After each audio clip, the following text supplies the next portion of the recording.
هو أنا لازم أصوم يوم عرفة؟ جميل يا حبيب قلبي ما شاء الله. طيب بُص قبل ما نجاوب على سؤالك تعالَ كده نعرف فضل صيام يوم عرفة. عن النبي صلى الله عليه وسلم أنه قال: "صيام يوم عرفة أحتسب أن يكفر السنة التي قبله والسنة التي بعده." تخيل صيام يوم واحد بس في السنة ربنا يغفر لنا بيه ذنوب سنتين. زي ما ربنا قال: "والله يريد أن يتوب عليكم."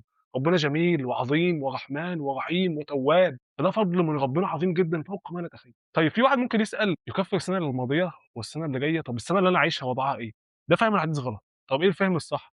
تخيل أنت صُمت يوم عرفة السنة دي 2026 ارجع منها سنة لورا، يوم عرفة 2025 ده يتغفر لك بقى من 25 ل26 واطلع منها سنة لقدّام، يبقى من 2026 ل2027 ده غفران. طيب في واحد برضه ممكن يسأل السنة الجاية هتتغفر لي إزاي وأنا أصلًا لسه ما عشتهاش وما عملتش معاصي؟ فطبعًا الإجابة عليه إن ربنا يعلم كل شيء، ربنا يعلم ما كان وما سيكون وما لم يكن لو كان كيف يكون، فربنا يعلم أنت لو عِشت السنة اللي جاية هتعمل ذنوب قد إيه، فربنا يغفر لك ذنوب السنة اللي جاية بصيام يوم عرفة، وبرضه قيل إن ربنا يعطيك من الحسنات على قد المعاصي اللي هتعملها السنة الجاية، وليكن مثلًا إنسان هيعيش السنة الجاية وهيعمل مليون سيئة، فإيه اللي يحصل لمّا يصوم يوم عرفة؟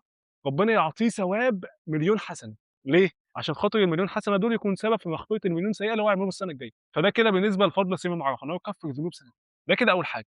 تاني حاجة لمّا أعرف كده يبقى يوم عرفة ده يوم مغفرة ويوم تكفير للذنوب، يبقى لازم أحرص فيه على كل طاعة، لازم أحرص فيه على كل خير، أحرص على الصيام وأحرص على قراءة القرآن وأحرص على الدعاء وأحرص على جميع أعمال الخير.